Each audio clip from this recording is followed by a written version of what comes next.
Olá a todos, hoje a gente vai falar sobre a Hannah Arendt novamente. Eu vou tentar enfatizar algumas questões aqui que não tinha falado em outros vídeos, principalmente o aspecto da contradição do marxismo, que a Hannah Arendt enfatiza no seu livro Entre o Passado e o Futuro, onde ela vai falar também sobre a educação, a ênfase que eu tenho tido aí nesse semestre, que acaba remontando também o que está acontecendo na sociedade hoje, com essa coisa aí de invasão de escolas, etc.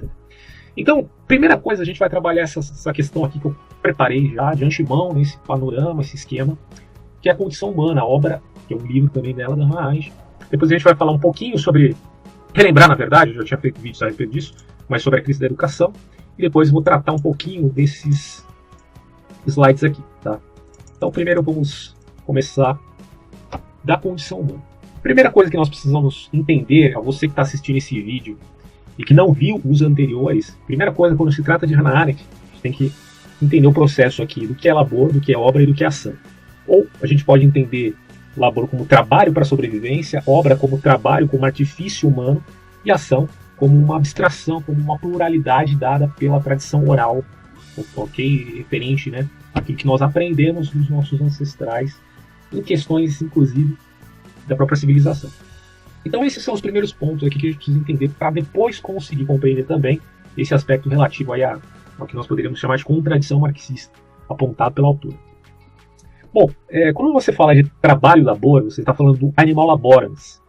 Quando você fala de trabalho no sentido de obra, você fala do animal faber, ou do homo faber, melhor dizendo, né, que seria aquele que cria artifícios humanos, desde o aspecto da tecnologia até aquilo que se refere também a processos artísticos, que tem valoração, diga-se de passagem, aqui, tá ok? No que se refere à ação humana. Isso aqui é preliminar para entender o pensamento da filosofia da Hannah Arendt, quando você consegue conceber a ideia de trabalho, de obra e de ação.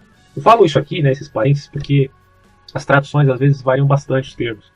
Então, pelo que eu tenho lido, os melhores termos utilizados são esses, tá? Labor, obra, porque obra tem uma abrangência maior do que trabalho, e ação humana. Então essas três particularidades aqui se referem à construção do mundo. O homem precisa sobreviver, isso aqui está relacionado também com a condição dos animais, porque há esse lado nosso, né, de uma necessidade física de sobrevivência.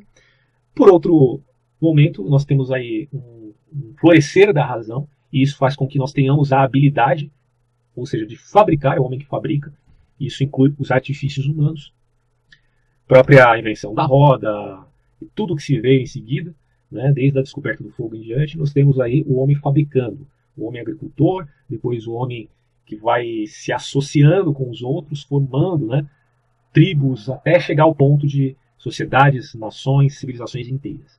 E você tem, de tudo isso, a tradição. É daí que surgem os valores abstratos das histórias humanas, que tem a ver com os mitos, com as fábulas, com as religiões, com a ética, com a poesia. Tudo isso está englobado no que a gente pode chamar então de ação humana, que, diga-se de passagem, é importante enfatizar esse aspecto espontâneo da ação humana, que tem um fim imprevisível. Porque há nela o conceito de pluralidade. Há uma total pluralidade no que se refere às relações interdependentes das pessoas, certo? E isso, quando você trata, não a curto prazo, mas a longuíssimo prazo, você chega à conclusão de que há um elemento de imprevisibilidade naquilo que vai acontecer no futuro. Então, isso também implica em que, se há imprevisibilidade, existe o novo. O novo surge muitas vezes de uma forma imprevisível. Por isso que a Hannah Arendt, ao mesmo tempo que ela valoriza a tradição, ela também, até por uma herança do próprio Heidegger, você sabe que o Heidegger, eu já falei um pouquinho dele, ainda vou fazer outro vídeo sobre ele, inclusive estou devendo o Heidegger aqui, me desculpem, caras, mas é que eu estou em período de prova, então não estou conseguindo lançar muitos vídeos. Mas aqui é o seguinte, a Hannah Arendt herda isso do Heidegger no sentido de novo, mas ela amplia muito essa coisa, ela adequa, na verdade, a filosofia dela, né, ao contexto. Embora ela não se dissesse uma filósofa, ela não gostava muito de usar esse termo, mas uma pessoa que simplesmente faz um diagnóstico da sociedade. Eu gosto muito dessa postura, porque fica aquela coisa, né, do rótulo do ser filosófico e tal. A gente é só uns ser humaninhos, né, como diria o Marco Luque. E, na verdade, o que a gente tenta aí é diagnosticar o que está acontecendo no mundo, né? E essas filosofias aqui nos auxiliam para fazer esse processo de análise. E quando a Hannah Arendt, então, fala desse esquema de ação, ela também se remete àquilo que é lembrança, porque se existe tradição, se existem valores, se esse é o mundo que nos cerca em termos de abstração, é necessário, portanto, que haja, então, nisso um processo de lembrança. E aí ela se remete então à antiguidade. E o texto diz o seguinte aqui, né? Conforme o esquema. Na antiguidade não havia uma diferença patente entre labor e obra, mas a própria instituição da escravidão serviria para tentar excluir o trabalho, que é o labor, das condições da vida humana. Então, na antiguidade, quando você trata do aspecto do homem que é civilizado, ou seja, do político, daquele que atua na polis, você tem que entender que ali havia uma certa separação entre o cidadão e aqueles que não eram cidadãos. Mulheres, crianças, escravos, estrangeiros, enfim. Mas o que você percebe é o cidadão geralmente é cotado ali como alguém que vive de fato a liberdade. E a liberdade para Hannah Arendt tem a ver justamente com política. Tá? Por que política? Porque na política que você trabalha, todos os processos das relações dos homens, né? Aristóteles já dizia que o homem é um animal político. Embora Aristóteles mesmo não concordasse que todos os homens efetivamente participassem da política. Mas o espaço público, vamos dizer assim, é o espaço onde a liberdade é travada, porque você sabe que existe aí uma labuta de interesses que inevitavelmente pode gerar mais ou menos liberdade para determinado número de pessoas ou para determinados indivíduos. Então o espaço público serve justamente para você buscar a liberdade, onde o cidadão participa de todo esse processo. Na antiguidade, então, o cidadão era livre. Porém, aqueles que não eram, que não participavam da política, eram pessoas que geralmente se incumbiam dos serviços braçais, do trabalho. Tanto que na antiguidade você não tem uma diferença efetiva do que a gente poderia chamar aí de labor e de obra. Basicamente, o que você construía também era para sua sobrevivência, não tinha uma diferença efetiva nessas coisas. Similarmente ao que você vai ver depois aqui na modernidade, com autores como, desde liberais, né, como Adam Smith, Stuart Mill, Davi Ricardo, você tem antes deles até o próprio Locke, e posteriormente Karl Marx. Você pode falar, mas espera aí, ela está falando mal dos liberais também, não só dos comunistas. Tá meio estranho isso, calma. A gente vai compreender essa parte ainda, tá ok? Bom, quando você tem isso aqui, desprezo do trabalho, louvor ao trabalho, aí você tem uma diferença da antiguidade para a modernidade. Modernidade que eu falo é daquele período específico ali, entre o século XVII, XVIII, melhor dizendo, né, do século XVIII até o século XIX, onde você tem aquelas grandes narrativas historicistas, né, como marxismo, positivismo, etc.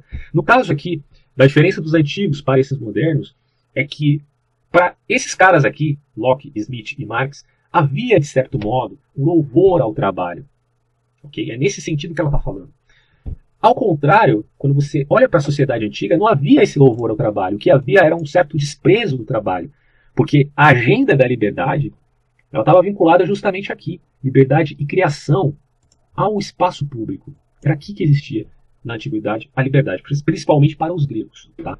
Agora, na modernidade, não. Há um louvor, aquilo que nós podemos chamar aqui de fabricação. Certo? Por isso que ela coloca o liberalismo, o aspecto econômico, compra e venda de coisas, né? O aspecto, de certo modo, da coisificação, entrando naquilo que a gente pode chamar de alienação. É interessante, quando Marx, por exemplo, ele está aqui, né? Quando Marx ele vai falar de alienação, ele fala justamente mais ou menos nesse aspecto. Né? O cara vai, constrói para o burguês, ele faz ali todo o processo de construção de algum objeto para consumo. E quando esse objeto é consumido, aqueles que o consomem não têm ideia do que foi necessário para que aquilo fosse de fato fabricado. Então há uma alienação nesse processo de fabricação, onde o proletário é esquecido, desprezado e os seus direitos vão para o saco. Né? Mais ou menos essa é a crítica dele. Quando a Hannah Arendt fala de alienação, ela vai muito além disso. Ela vai falar justamente que a alienação está muito mais vinculada a você simplesmente ver o homem como este homo faber. O homem é só aquele que fabrica. E é exatamente isso que acontece com esses pensadores, principalmente o Karl Marx.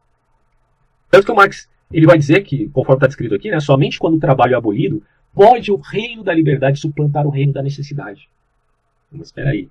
Então ele está dizendo que o trabalho tem que ser abolido para que então exista de fato a liberdade? Ué, quando é que vai vir essa liberdade, afinal de contas? Quando é que vai vir de fato esse comunismo? A gente vai basicamente estar fadado ao socialismo, sendo escravos da condição da fabricação do Homo Faber. A Hannah Arendt discorda totalmente, porque ela vai dizer, não, existe ação humana no espaço público. Só que Marx ele toma o espaço público para quê? Para simplesmente garantir a natureza do homem sim, apenas como um fabricador, como tendo a consciência é uma construção dada pela condição social do cara, do indivíduo, da pessoa. Diferentemente de Nietzsche, porque enquanto Marx observa, né, esse sentido de condição humana na objetividade do mundo, como sendo a qualidade humana homo faber, o Nietzsche vai olhar para essa coisa e vai dizer, não, a subjetividade e individualidade dos homens é que realmente formulam, né, a sua concepção de mundo. Como está descrito aqui, para Nietzsche a vida e não o trabalho era um processo criador. Tá? Então a vida, ela não está aqui no louvor ao trabalho. Ela está muito mais aqui, no louvor à ação humana descrita, o que a gente pode colocar como espaço público. Claro que Nietzsche ele tem uma diferença enorme para o pensamento da Hannah Arendt, tanto que ela vai criticar esses três pensadores aqui no início do livro. Que ela vai dizer, ó, no livro Entre o Passado e o Futuro, que ela fala desses três autores. Né? O erro de Nietzsche, Marx e Kierkegaard, eles representam a resposta daquilo que Arendt vai chamar de crise do mundo ocidental. E aí ela diz, o erro deles foi de categorias já estabelecidas, não criando novas categorias. Eles simplesmente são os artífices da inversão. Eles inverteram certas categorias que eram aceitos aqui na tradição, ok? Do pensamento oral da civilização, mas eles não criaram efetivamente um novo. Afinal, o que é o novo, se nós formos pensar aqui? Deixa eu só seguir o que é o novo? Né? Pensar o novo é uma questão importante quando você fala de conservadorismo de tradição. Hannah Arendt tem uma pegada conservadora no que se refere àquilo que nós poderíamos chamar de educação. Mas o que é o novo, efetivamente? A gente vai chegar lá. Ela vai discordar que o novo tem a ver com isso aqui. Violência como motor da história. Peraí. Marx realmente vai trabalhar a ideia de que o motor do mundo, de certo modo, é aquilo que Heráclito e Nietzsche, inclusive, de certo modo, concordavam. A luta, né? A vida como uma constante luta para a sobrevivência. Só que Nietzsche vai além, porque o Nietzsche, vocês sabem que ele, inclusive, critica não só o cristianismo, não só as religiões, mas ele critica o utilitarismo, ele critica sistemas éticos como o de Kant, ele critica, inclusive, o próprio darwinismo, nessa pretensa análise da vida apenas como um animal laborans. A gente vai dizer, não, o homem não pode ser apenas um animal laborans, pelo amor de Deus. Se for assim, então não faz muito sentido a condição humana. Porque para ele, como eu já disse, o processo de criação está na vida. E aquilo que a gente já conhece de Nietzsche, né? A valoração do poder, da potência do homem, que cria os seus próprios valores e que estaria acima nessa condição de lutas e de vontades em labuta. Bom, o que você percebe aqui no marxismo é o que está descrito aqui. Ó. E Marx, somente quando o trabalho é abolido, pode o reino da liberdade suplantar o reino da necessidade. Porém, se em toda a sua obra ele diz que o homem é animal laborans, ou a gente pode colocar como homo faber, porque há uma certa dificuldade em fazer essa diferenciação ali nos conceitos marxistas comunistas, por que o homem só seria livre após superar sua própria natureza? Quer dizer, ou ele então é escravo produtivo, ou ele é um liberto improdutivo. E aqui encontra a contradição que a Hannah Arendt aponta referente ao Marx. Então, o que ele está dizendo é que a busca dele, de suas ideias, tanto no aspecto econômico, que a gente já viu em outros vídeos, conforme a escola austríaca, a impossibilidade do cálculo econômico socialista. Se você não viu isso ainda, cara, isso é pontual, é fundamental que você entenda. É um debate de mais de 100 anos e eu tenho 2 vídeos falando sobre o tema. É impossível fazer o comunismo em termos econômicos. A economia planificada não funciona. Isso aí é uma crítica, né, do Ludwig von Mises. Quando você olha para Hannah Arendt, ela pensando esse aspecto do marxismo, ela vai dizer, pô, peraí, existe uma contradição. Escravidão produtiva ou liberdade improdutiva? E aí, Marx? Quer dizer, você diz que a ideia é de nós alcançarmos a liberdade suplantando o reino da necessidade. Beleza. Mas em toda a sua obra você diz que a natureza do homem é de um animal laborans. Isso quer dizer o quê? Que o homem, a partir do momento que ele supera suas necessidades através da suposta economia planificada que nunca funciona, ele vai ter que mudar a própria natureza dele, então. É isso. Porque se a natureza dele é essa, então ele vai ficar deslocado naquilo que a gente poderia chamar de liberdade improdutiva. Não faz o menor sentido. Essa aqui é a realidade. Bom, aqui você tem então mais alguns aspectos desse gráfico. Antiguidade, labor, obra e política. Diferenças não muito acentuadas no que se refere a labor e obra, mas no que se refere à política, você tem a grande diferença. Isso modifica-se no momento em que você torna o espaço público e a liberdade de criação vinculada apenas a esses 2 setores, que é o trabalho, labor, e o trabalho, obra. Então você praticamente torna o aspecto político e abstrato totalmente materializado nesses dois quesitos. Quando você materializa isso aqui, o que você faz? Você acaba com a inspiração, com os talentos, com a criação, com a liberdade. Eu lhe pergunto, meus caros amigos, você, velho, você que é esquerdão, eu pergunto pra você, você realmente acredita que pode surgir um cara, sei lá, vamos dar um exemplo, que o Michael Jackson na Coreia do Norte? Eu te pergunto, será que existe algum Michael Jackson escondidinho, algum cara que tem um talento para qualquer coisa, um exemplo aqui da música, né? Ou dessa coisa do aspecto artístico. Você realmente acredita que na Coreia do Norte existe alguém assim? Eu, sinceramente, acredito. Tô falando sério, eu acredito que na Coreia do Norte existe pessoas que têm talentos similares ao do Michael Jackson, sei lá, dos Beatles, enfim. Tem pessoas ali capazes de exercer essa função porque eles são seres humanos, eles mudaram a natureza dele por causa de um sistema político. O problema é que o sistema político impede que eles tenham essa liberdade para deflagrar esses talentos. É mais ou menos você pensar assim. Imagina se o Pelé tivesse nascido no século XVIII ou XIX. Possivelmente ele poderia ser um escravo, né? Mas ele teve a sorte de ter nascido num período, né, num século, onde existia um esporte chamado futebol que estava em ascendência e ele, como tinha esse talento para jogar bola, se tornou então o rei do futebol, uma celebridade que está aí até hoje. E o que isso infere?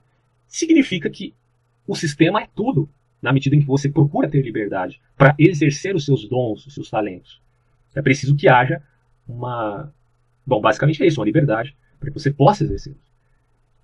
E quando você está diante de um sistema comunista que tem apenas esse viés aqui, ó, vamos separar, vamos colocar assim, ó, só tem isso aqui, trabalho, labor, trabalho, obra. Você tem escravidão, você tem os direitos do trabalhador totalmente perdidos, né? Os direitos, do que eu falo, os direitos básicos. Eu sou até um tanto liberal nesse sentido e acho que muitos direitos trabalhistas acabam atrapalhando, na verdade, a economia do país, acabam atrapalhando o livre iniciativa, uma porrada de coisas. Isso é um outro tema. Mas os direitos fundamentais, que a gente se refere até aos direitos humanos, como você tem trabalho escravista na China ainda, né? E quando você olha para a Coreia do Norte, que é um grande exemplo, você tem a perca total dos direitos, não só dos trabalhadores, mas de uma sociedade, de um país inteiro, tá? Isso é um grande problema. Só labor, só obra.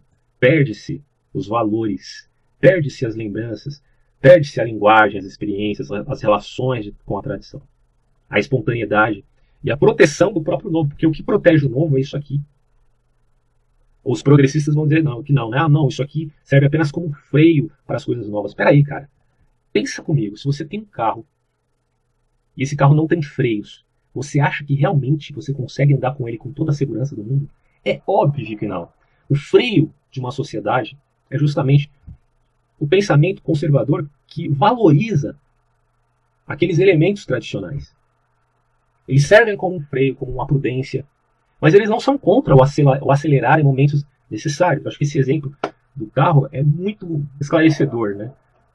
Você, ora vai acelerar, ora vai frear, certo? Você vai mudar a marcha para correr um pouco mais, de repente, em uma certa circunstância, você precisa correr um pouco menos. O pensamento conservador, ele é flexível nesse sentido. E ele vai dizer, o que protege efetivamente o novo é o velho. O que protege os filhos, quando eles nascem, são os pais, que são mais velhos do que ele. E se não fossem os pais, ele não, basicamente não sobreviveria, só por um milagre, tá? Então, é nesse sentido que a Hannah Arendt vai colocar essa questão do conservadorismo como algo realmente importante, ok? Que não é o louvor ao trabalho, mas sim o louvor à liberdade, à criação, que está aqui no pensamento, na abstração, na herança, certo? Alguns chamam ela de idealista, né? Porque ela está idealizando o mundo, voltando lá atrás, né? Para aquela antiguidade grega e achando que aquilo pode voltar para o nosso mundo.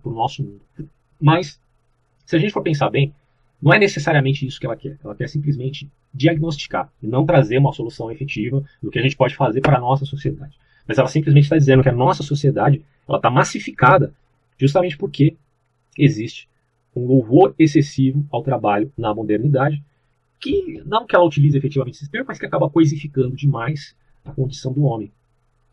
Acaba igualitarizando o homem. Então, para Hannah Arendt, assim como para os antigos, a natureza tem um movimento cíclico, mas isso parece ser negado pelo marxismo, como eu coloquei aqui, né? Porque o marxismo vai colocar ali o aspecto da violência como motor da história, e ter a violência como motor da história, para Hannah Arendt, é exatamente o fim da política. Mas ainda que a gente divida, né, esse aspecto do labor, da obra, na nossa pós-modernidade, inclusive, né, que a gente já passou muito tempo depois da Hannah Arendt, você tem essa diferença, mas só que acaba gerando uma certa mentalidade apenas consumista. E nesse sentido, colocando também a culpa dessa massificação apenas quando se valoriza a fabricação, quando não se valoriza a ação humana. Por isso que eu acho que o pensamento conservador ele acaba balizando, né, nivelando o pensamento da Hannah Arendt. E quando você tem essas duas coisas aqui, porque obviamente a Hannah Arendt não está dizendo também que você tem que deixar de trabalhar, que você tem que deixar de fabricar, porque o mundo está girando, o mundo anda de acordo com a economia que ele possui, e ela não era uma neófita para achar que o mundo não mais geraria obras, inclusive obras que são duradouras, né, como obras de arte. Mas o que ela estava dizendo é, uma coisa tem mais valor do que outra. E o mundo efetivo é esse aqui, e não esse aqui. Entende? Então, nesse sentido, o conservadorismo ele nivela melhor a coisa do que o liberalismo. Porque o liberalismo só vai valorizar, de certo modo, a liberdade do homem, que está aqui, eu reconheço, mas alguns valores da tradição ele simplesmente abre mão. Tá? Deixando ou entregando essas pessoas que já não têm mais esses valores só no mundo de objetos, de coisas, de fabricações e tal. Então essa é uma crítica que, ao meu ver, no caso dela, se amolda bastante a uma concordância com o pensamento conservador, de certo modo. Ok? Bom, o evolucionismo sai da esfera biológica, se torna conceito filosófico. Isso aí você tem os pós-marxistas, tem vários vídeos falando sobre os autores, né, que vieram depois do Karl Marx, e que pensaram o marxismo, até por um viés evolucionista, outros por viés kantiano, outros revisionando o marxismo. Então, assistam aí os vídeos também, que é bem interessante, uma playlist sobre política dentro do meu canal, vocês podem ver isso aí. Bom, acho que é isso. Eu vou passar aqui para o próximo gráfico. Vamos lá. Aí entra a crise da educação. A autora ela vai trabalhar 3 conceitos dessa crise: sociedade infantil autônoma, princípios pragmáticos da pedagogia como ciência e educação como substituição do aprendizado. Isso eu já falei em outros vídeos, mas eu vou repetir aqui, porque eu acho que é fundamental. Porque tem gente que, pô, os vídeos do cara é muito grande, não vou assistir todo. Então você assiste esse, se não quiser assistir esse, assiste o outro, tá tudo lá. Né? Bom, você tem uma crise de autoridade, de política e de responsabilidade. Autoridade referente à tradição, política referente ao espaço público, responsabilidade referente à educação. E em 1950, na década de 50, você tem esse texto escrito, está lá no livro também que eu acabei de citar aqui. Você tem essa perspectiva aqui da crise da educação, entre o passado e o futuro, onde ela trabalha essa década. Então existia nos Estados Unidos uma temperatura política, um entusiasmo pelo novo e um entusiasmo pela igualdade. A análise vai dizer, bom, é legal você ter um entusiasmo pelo novo. O novo está aí, as pessoas estão nascendo, as coisas estão acontecendo. Inspirações estão surgindo, criações estão inovando o mundo. Bom, eu não sou contra isso, ela vai se posicionar dessa maneira. Só que esse entusiasmo gerou um enviesamento por conta de um certo romantismo que acabou gerando essas crises. E ela já explicou, de certo modo, na condição humana, quando ela trata justamente desses aspectos aqui que eu acabei de dizer no outro esquema. Labor, trabalho, obra e ação, pluralidade. Ela tem alguns autores que ela critica, por exemplo, não efetivamente citando os autores, pelo menos eu não terminei o livro ainda, mas eu não vi uma citação efetiva, mas indiretamente pelo menos sim. Quando ela fala, por exemplo, da escola progressista, onde um dos grandes precursores era John Dewey. Né? Eu fiz alguns vídeos criticando Vygotsky, Piaget, próprio Paulo Freire, quer dizer, todos eles tendo um viés vinculado à pedagogia como ciência. Perdeu-se a valoração num sistema de ensino totalmente, simplesmente normativo. Né? Onde você trabalha memorização de tabuada, de conceitos da gramática, da geografia, da história, de todas as disciplinas, e se vincula a uma construção onde o indivíduo, ou seja, a criança, constrói seu próprio conhecimento. E aí o que ela vai dizer? O que ela vai dizer aqui?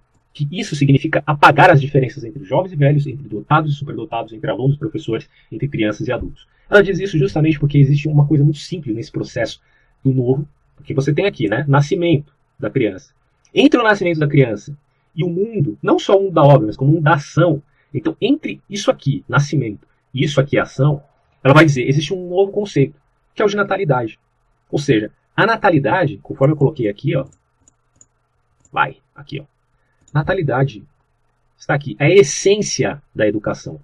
Só que entre a natalidade e o mundo, eu coloquei esse balãozinho aqui, esse pensamento, né, porque ele é uma abstração, ele não é uma coisa. Entre isso aqui, a criança que nasceu, e o mundo, há um processo onde ela deve ser incluída nesse mundo. Porque esse é o mundo que ela vive, que ela nasceu, porra. Então ela precisa ser inserida lá. E essa inserção ocorre pela educação. Saca? Isso aqui, esse mundo, é dado pela tradição. E é daqui que nasce o que a gente pode chamar de novo. Eu coloquei aqui novo verdadeiro, justamente fazendo antagonismo ao novo falso. Existe um aspecto do progressismo que é totalmente falso. E é contra esse que a gente fala mal, né? Já não só eu, muita gente faz isso. Por quê? O novo falso, ele preconiza justamente isso que aconteceu nos Estados Unidos. Vou voltar aqui. Vamos lá. Voltar. Entre aqui, vida, natalidade, chegar no mundo, você precisa passar por um processo onde ocorre a educação. Só que na medida que você tem uma educação como substituição do aprendizado, no sentido de fazer, porque lembra, você está dentro do labor e da obra. Então, a ênfase é no fazer. A ênfase não é na contemplação, não é no pensamento, porque é na contemplação, na abstração do pensamento que existe a liberdade. A ênfase agora é só na ação, no materialismo, na fabricação, na sobrevivência e nos artifícios humanos. O que isso gera?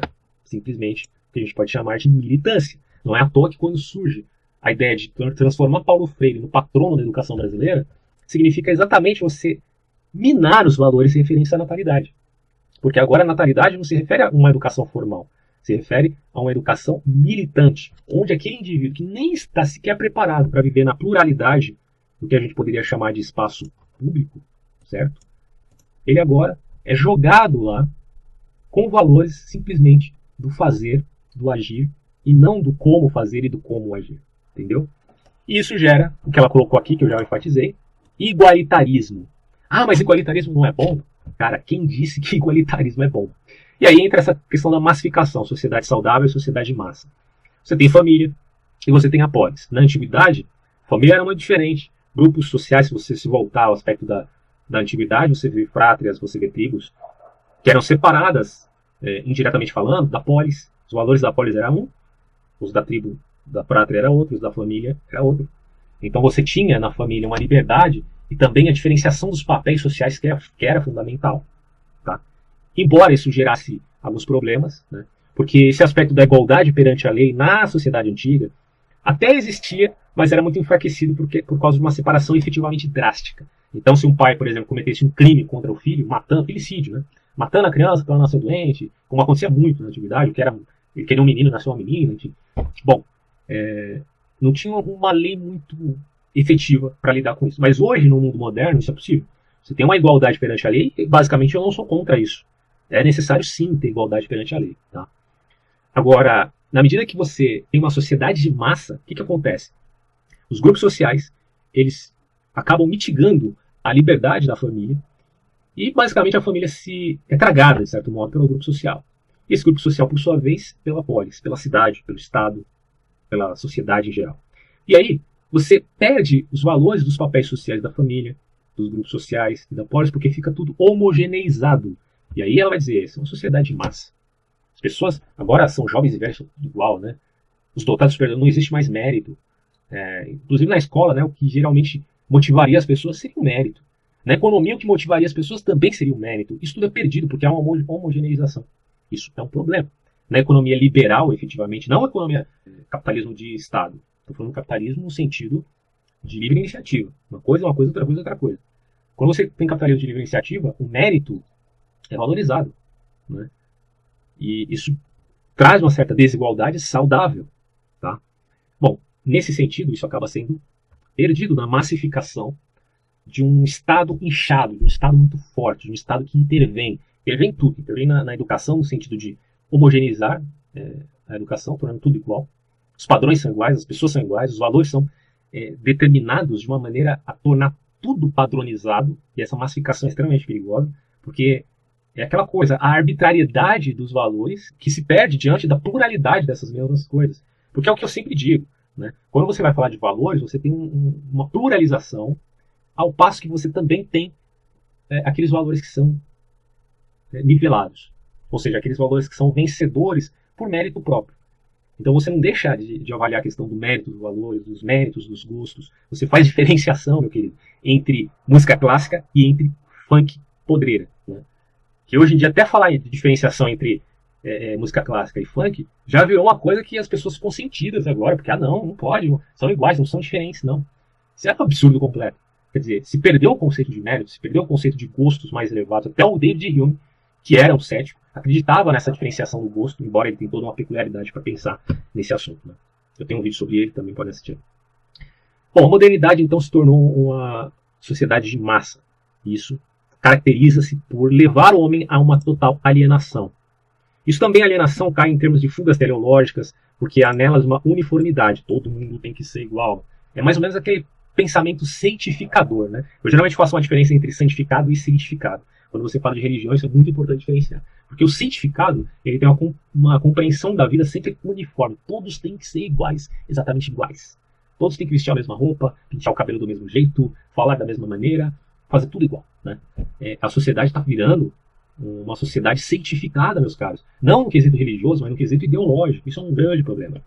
As polarizações que existem na sociedade demonstram a arbitrariedade dos grupos minoritários que querem transformar o mundo ao seu bel prazer, a sua visão, e não de acordo com a realidade em si.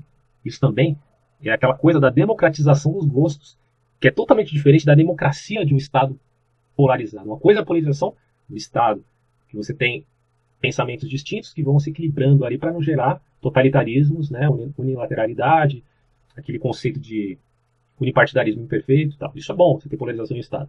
Agora, quando você tem polarização na sociedade, e você leva a democracia para todos os gostos, para todas as pessoas, em todos os aspectos, aí você perde o conceito de narrativa, porque tudo se torna relativizado. E no final das contas, você cai, então, nesta massificação aqui. Certo? Bom, autoridade. A autoridade ela só existe, e a crise da educação só acontece por causa das crises anteriores.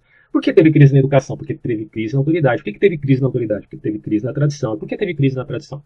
Bom, a gente pode colocar isso antes ou depois. Né? Teve crise política, crise no espaço público. E isso gerou tudo o que se refere à crise da educação nos Estados Unidos, por exemplo, neste período aqui. O que hoje acontece no Brasil. A autoridade, meus caros, está vinculado a isso. A tradição. Tá?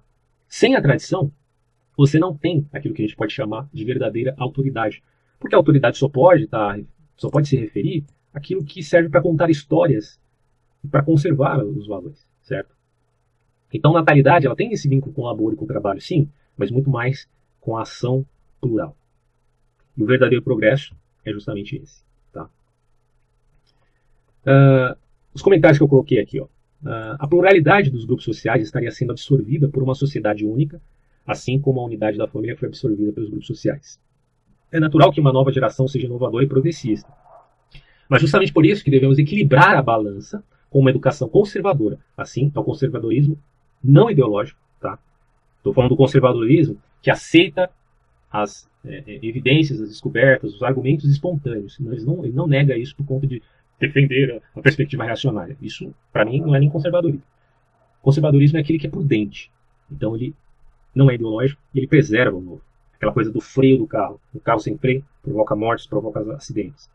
Um carro verdadeiramente na natureza, não sei se posso colocar assim, na fabricação, se a gente pensar no Homo Faber, é aquele que tem todos os aparatos, tem toda a sua mecânica funcionando corretamente.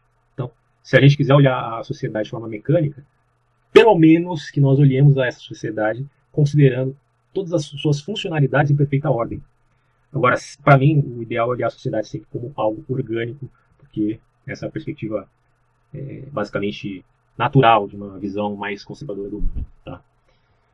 Bom, alienação para Hannah Arendt, então, é isso. Projetos filosóficos que desconsideram o aspecto da imprevisibilidade, que está vinculado à pluralidade. Ok? E quando você fala de crise de tradição, você está dizendo aquele professor que, em vista do sistema socioconstrutivismo, das pedagogias científicas que abrangem N formas de se ver pedagogia, por exemplo, Piaget e Vygotsky, pensam de uma maneira um pouco diferente.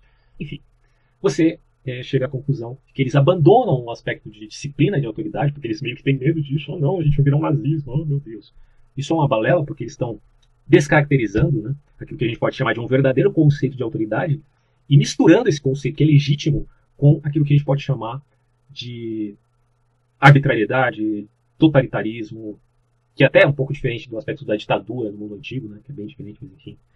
Quer dizer, contaminando o termo e dizendo autoridade é ruim, disciplina é ruim. Né? Quando eu mostrei aqui, já em outros vídeos, que escolas militares têm muito mais resultado do que as escolas públicas, que estão amoldadas nessas pedagogias da nova ciência. Sinto muito, cara, mas essa é a realidade. Porque você anda, às vezes, numa linha tênue dizendo é importante você ter o aspecto da figura autoritária do professor como um indivíduo diretivo. Ele traz diretividade ao ensino, ensinando as disciplinas. Ele não está ensinando o que o seu filho tem que acreditar, como que ele tem que agir, como tem que ser a vida sexual dele. Isso aí é uma coisa à parte, tem a ver com ele, com a família dele. Isso não tem nada a ver com o professor. O professor está lá para representar o Estado, se tratando de escola pública, para representar a sua instituição, se tratando de escola privada, e não para representar a si mesmo. Isso que é importante sustentar. E mais do que isso, ele está lá não só para representar o Estado, e nem só para representar a instituição, no caso das escolas privadas, ou das escolas confessionais, representar uma instituição religiosa, ou uma declaração de fé, etc. Ele está lá, na verdade, para representar a pluralidade de uma construção humana abstrata. Mais do que tudo, é para isso que ele está lá. Então a autoridade parte daqui. Quando você faz um rompimento com isso aqui, o que acontece com a autoridade? Ela se esvazia como uma bexiga furada, né? Então você imagina um professor que parece uma bexiga furada. Não serve pra porra nenhuma, né? O que vai acontecer com as crianças? Elas vão estar sujeitas a elas mesmas. Ou seja, aos grupos que se formam ali, as panelinhas, as famosas panelinhas das escolas, né? Seja no ensino fundamental, médio, na própria faculdade. Faculdade até que não, que ele já é um adulto, né? Pelo amor de Deus. Apesar que, como eu sempre digo, né? A Hannah Arendt meio que diz que não, que o adulto não pode ser doutrinado, mas a gente sabe que a doutrinação ocorre com muitos adultos, e esses adultos doutrinados são os professores do amanhã. Você sabe como é que é isso. Mas no caso aqui, as crianças, voltando, os jovens, que estão sendo preparados para ser inseridos nesse mundo, mas há um rompimento aqui, não existe mais isso. Bom, eles são entregues a si mesmos, e aí vigora a lei do mais forte. Cai no quê? Em frutos relativos à delinquência, a brigas. Quando você olha aluno batendo em professor, aluno brigando com aluno, mortes, né, como teve no caso lá do Paraná, onde um jovem morreu porque estava usando droga com outro jovem, por causa das invasões das escolas. Tem um monte de vídeos na internet onde mostra que nas invasões da escola os caras ficam lá só fazendo merda, pichando o chão, pichando a parede, quebrando cadeira. Tem vídeos que mostram as meninas com o peito de fora, fazendo não sei o que lá dentro. Eu posso imaginar um monte de jovens ali sem uma autoridade efetiva, estão entregues a si mesmos. Isso vai ser danoso para eles. Porque, como eu disse, cara, o novo só é protegido pelo velho. O velho não está aí para banir o novo. O velho, ele não está aqui. Se o velho vem a banir o novo, ele está sendo um conservador ideológico. E não um conservador efetivamente tendo em vista, né, uma perspectiva na realidade mesmo do mundo. Porque, como eu disse aqui no slide anterior, ó, o novo é inspiração, talento e criatividade, não mera rebeldia. Você pode até ter essa tendência aqui da rebeldia, cara, porque todo moleque de 15, 16 anos tem isso. Agora, o novo verdadeiro, que é protegido pela tradição, é isso aqui, ó. Isso aqui é que vai gerar coisas boas para a sociedade. Isso tem que ser protegido. Se você tirar isso, mesmo em sociedades ditatoriais, como seja ela de direita ou de esquerda, você está matando aquilo que é fundamental para o mundo, que é o novo verdadeiro. Tá? E o que pode matar o novo verdadeiro? O novo verdadeiro pode morrer ou pela ditadura reativa, que tem medo da revolução, ou pela ditadura progressista, que simplesmente só valoriza o novo, sendo que ele sequer existe, mas o novo em vista apenas da rebelião. Como dizia Saul Alinsky fazendo poemas, né, para Satanás, que é uma coisa assim grotesca. Não precisa nem comentar uma coisa dessa, né? Bom, vamos voltar aqui, ver o que mais tem para falar, senão eu já termino o vídeo. Autoridade não é o mesmo que tirania. Autoridade é dada pela tradição. Tradição não é o mesmo que passado, mas é o trilho que se constrói nele. Isso é importante enfatizar. Uma coisa é o passado, outra coisa é o trilho que se constrói no passado. Ou seja, a Ana está dizendo o seguinte: nem tudo que está no passado é bom, pô. Né? Por exemplo, posso perguntar para um cara que está na tradição hindu se ele acha bom o sistema de castas. Eu não acho bom, sinceramente. Nem que se eu tivesse nascido lá eu acharia bom. Então, não é a gente não está defendendo só o passado aqui. Nós estamos defendendo os trilhos que se construíram no passado, que não é um só. Como ela diz, é uma questão plural também. Né? Tem vários caminhos. A sociedade, entenda, ainda que você seja um religioso e tal, não é a sociedade que vai fazer o juízo final, eu sempre digo isso. A sociedade não tem autoridade para julgar as pessoas e dizer quem que vai para o céu, quem que vai para o inferno. Quem faz isso é Deus. Então a sociedade tem que dar liberdade às pessoas para elas pregarem as suas narrativas. Por isso que tem que ter um Estado laico, ao meu ver, eu penso assim, Estado laico, separado da religião, para que a religião tenha essa liberdade, entendeu? De narrativa, de diálogo com outros. E aí a disputa fica no campo narrativo, e não no campo de diretrizes legalistas, né, de proibir ou de liberar isso ou aquilo, entendeu? Então, tradição não é só o passado, tradição é um trilho que foi construído, a trancos e barrancos, diga-se de passagem. Tá? Tá? E nós somos responsáveis pelo novo, mas existe uma crise de autoridade na educação, infelizmente. Outra coisa que eu estava, só para finalizar, estava comentando com um colega meu vindo da faculdade, justamente essa coisa do conservadorismo. Né?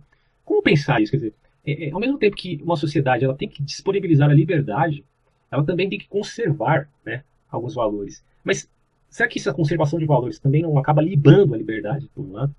Porque, inevitavelmente, são valores que foram consagrados, como eu já disse aqui, pelo tempo, e sendo consagrados, eles têm um peso maior do que outros. É a questão da divisão, da diferença hierárquica de gostos, de valores, etc. Quando você entra em Michel Foucault, que eu vou fazer um vídeo sobre Foucault, ele vai dizer que tem que quebrar completamente com isso. Tanto que ele faz uma crítica, né, a essas minorias que defendem teorias como a de gênero. Embora na época dele não se falava muito disso, mas enfim. O que ele vai dizer? Ou a gente pode pensar Foucault mais ou menos para a nossa modernidade, onde tem essa pataquada de teoria de gênero. O Foucault certamente diria que, no caso dos grupos de LGBT, eles não têm que lutar por um suposto casamento gay. Porque o termo casamento tem a ver com valores de uma época que já passou, que é transitória. Quer dizer, a gente viveu um período renascentista, depois um período clássico, depois um período moderno. Então ele vai dizer que dentro desses períodos, eles modificam valorações, demonstrando que a história é que determina certas verdades. Então ele quebra o conceito de universalização da coisa e se volta ao conceito de historicismo. Uma coisa é a verdade historicista, outra coisa é a verdade no seu cunho universalista. Ele vai dizer, não existe verdade universal nesse sentido. Coloca uma espécie de relativismo, dado o processo estruturalista que ele faz quando ele avalia o passado. Eu vou falar mais sobre isso. Mas o que ele diria? Cara, deixa de lutar, você que é esquerdão, minoria, deixa de lutar por essas coisas, porque são valores antigos, foda-se isso daí. O que importa é nós nos apropriarmos dos símbolos que existem nessa sociedade e invertê-los. Uma espécie de subversão, né? E pra mim isso é extremamente perigoso. Eu discordo completamente disso, né? Simples assim. Bom, no caso da Hannah Arendt, o que importa então os trilhos, não só o passado especificamente. E há de se ter uma renovação nessa autoridade, porque infelizmente nos sistemas autoritários, como ela aponta em outra obra dela que fala sobre totalitarismo, eles prescreviam doutrinações para as crianças, seja o nazismo, seja o comunismo, seja o fascismo. O fascismo ela coloca até numa outra categoria ali, mas enfim. Quando você então observa essas doutrinações, ela vai dizer, no mundo moderno, na pedagogia da ciência, é coisa totalmente diferente. Existe doutrinação também, mas é uma doutrinação mais amoldada para um outro campo, que está numa narrativa, mas é uma narrativa camuflada, é uma narrativa oculta. É uma espécie de arapuca filosófica. E essas arapucas filosóficas, você pode ter certeza, a grande maioria delas é progressista, é socialista, é esquerdista, tem planos a longo prazo, tem conspiração no meio. Mas vai dizer, mas tem uns conspiracionistas, você tá louco. Bicho, puta que pariu. Conspiração existe desde a antiguidade. Você vê conspiração em indivíduos, você vê conspiração em grupos pequenos, e você vê conspiração em nações inteiras. Tá? Elas lutam entre si, porque isso é apenas um fenômeno da natureza humana. Você está negando isso agora? Com essa balela de dizer que não existe conspiração de forma alguma. Isso é ridículo, né? Eu não estou falando de conspiração alienígena aqui. Veja bem, estou falando de algo que é totalmente passível de uma análise, não só filosófica, mas social, um diagnóstico da sociedade. Um aspecto sociológico aqui, que é só você observar. Então, gente, é isso. Eu acho que tá bom aqui o vídeo. Um grande abraço a todos e até próximos. Até mais, gente.